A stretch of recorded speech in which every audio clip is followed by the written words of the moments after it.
Hello friends, Prabhakar S institute में आपका स्वागत है।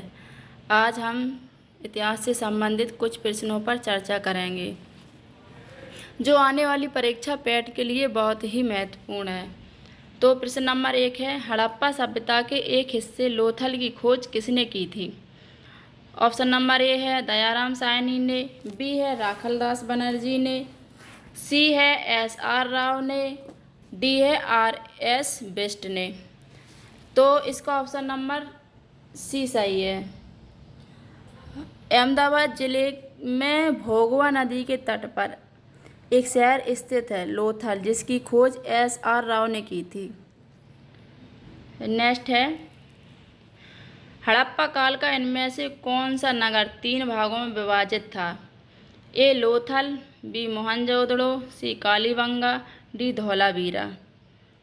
तो हड़प्पा काल का जो धौलावीरा शहर था वो 3 भागों में विभाजित था। उसका ऑप्शन नंबर डी सही है। नेक्स्ट है, सिंधु घाटी सभ्यता के बारे में इनमें से कौन सा कथन सत्य है? सिंधु लोग कपास का उत्पादन करने वाले पहले थे। उन्होंने लकड़ी के बक्से में अनाज भंडारित किया। ऑप्शन नंबर सी है। सिंधु घाटी सभ्यता पंजाब, सिंध, बलूचिस्तान, गुजरात, राजस्थान और पश्चिम बंगाल के कुछ हिस्सों को कवर करती है। ऑप्शन नंबर डी है, सिंधु लोग कुत्तों, बिल्लियों और घोड़ों को बड़े पैमाने पर पालते थे। तो सिंधु घाटी सभ्यता के बारे में कौन सा कथन सत्य है?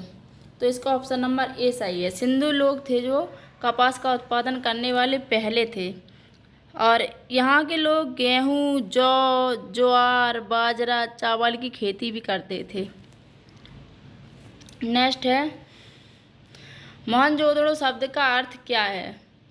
इसके ऑप्शन है ए पसंदीदा शहर, B mount of the dead यानी कि इसको हिंदी में मृतकों का टीला कहते हैं, और सी रहने की जगह, डी एक बाजार। तो मोहनजोदड़ो का जो शाब्दिक अर्थ होता है वो होता है मृतकों का टीला। इसकी इंग्लिश है माउंट ऑफ द डेड। इसका ऑप्शन नंबर बी सही है। नेक्स्ट है, सिंधु सभ्यता में घोड़े की अस्थियों के अवशेष कहाँ मिले? ए बनवाली में, बी चन्होदड़ो में, सी सुतकागेंडोर में, डी सुरकोटदा में। तो जो घोड़े की अस्थियों के अवशेष मिले हैं सिंधु सभ्यता में वो मिले हैं सुरकोटदा में। ऑप्शन नंबर इसका डी सही है। नेक्स्ट है, निम्न में से कौन सा अवैध है? धनुर्वेद, शस्त्रशास्त्र, आयुर्वेद, योगवेद। तो मुख्यतः 4 वेद होते हैं, आयुर्वेद, सामवेद, यजुर्वेद और ऋग्वेद। और उपवेद मुख्यतः 4 होते हैं, आयुर्वेद, गंधर्व वेद, शिल्प वेद, स्थापत्य वेद।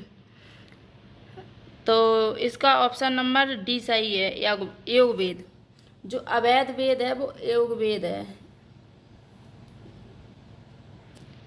नेक्स्ट है, वैदिक देवता इंद्र किसके देवता हैं? हवा के, तूफान के, वर्षा व चक्रवात के, या डी अग्नि के।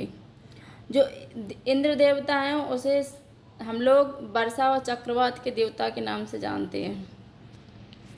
नेक्स्ट है, पंचगव्य निम्नलिखित में क्या शामिल नहीं है? पंचगव्य में निम्नलिखित में से क्या शामिल नहीं है? तो ऑप्शन नंबर ए है गाय का दूध, बी है गाय का गोबर, सी है गाय का घी, डी है तुलसी। तो पंचगव्य होता क्या है? पंचगव्य होता है जो गाय की 5 चीज़ें बहुत महत्वपूर्ण हैं, उन्हें पंचगव्य कहते हैं। तो गाय की क्या क्या चीज़ें महत्वपूर्ण हैं? गाय के दूध, गाय का दही, गाय का घी, गाय का मूत्र और गोबर, इन सभी से औषधियाँ बनती हैं। और इनमें से कौन सा नहीं है? वो है तुलसी। ये पंचगव्य में नहीं आता है। ऑप्शन नंबर डी सही है। महाजनी प्रथा का सर्वप्रथम उल्लेखनीय निम्नलिखित में से किस प्राचीन ग्रंथ में हुआ है? तो ये गलत हो गया है, सर्वप्रथम उल्लेख है यहाँ और यहाँ निम्नलिखित होना चाहिए था। में से किस प्राचीन ग्रंथ में हुआ है?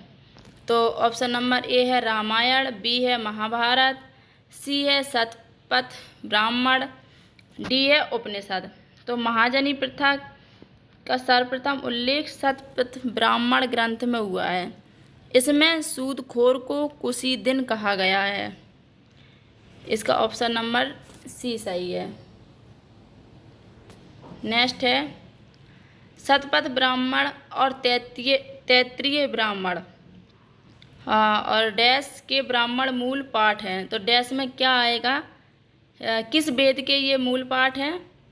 तो ऑप्शन नंबर ए है ऋग्वेद, बी है यजुर्वेद, सी है सामवेद और डी है अथर्ववेद। तो इसका ऑप्शन नंबर बी सही है, यजुर्वेद। शतपथ ब्राह्मण और तैत्तिरीय ब्राह्मण यजुर्वेद के ब्राह्मण के मूल पाठ हैं। नेक्स्ट है वेदों के गद्य प्रकरण क्या कहलाते हैं?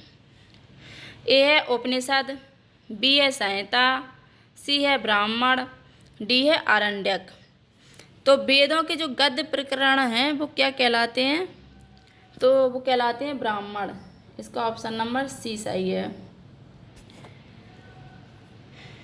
नेक्स्ट है प्राचीनतम वेद कौन सा है? सामवेद, ऋग्वेद, अथर्ववेद, यजुर्वेद। तो सबसे प्राचीन वेद कौन सा माना जाता है? तो इसका ऑप्शन नंबर बी सही है।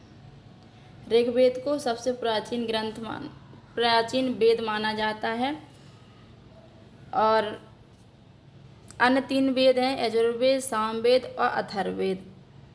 ऋग्वेद में एक देवताओं का आह्वान करने के लिए मंत्र हैं, जबकि सामवेद में संगीत से संबंधित है और ये अथर्ववेद है ये जादू टोना से संबंधित है।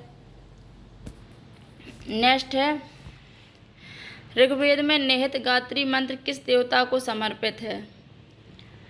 अग्नि को, मारुत को या इंद्र को या फिर सावित्री को? तो जो ऋग्वेद में निहित गायत्री मंत्र है वो सावित्री देवता या सूर्य देवता को समर्पित है। सावित्री का मतलब है सूर्य देवता। सावित्री की रश्मि को ही सावित्री की उपमा दी जाती है। जो सावित्र कहते हैं सूर्य देवता को और इसकी जो किरण रहती है उसको सावित्री कहते हैं।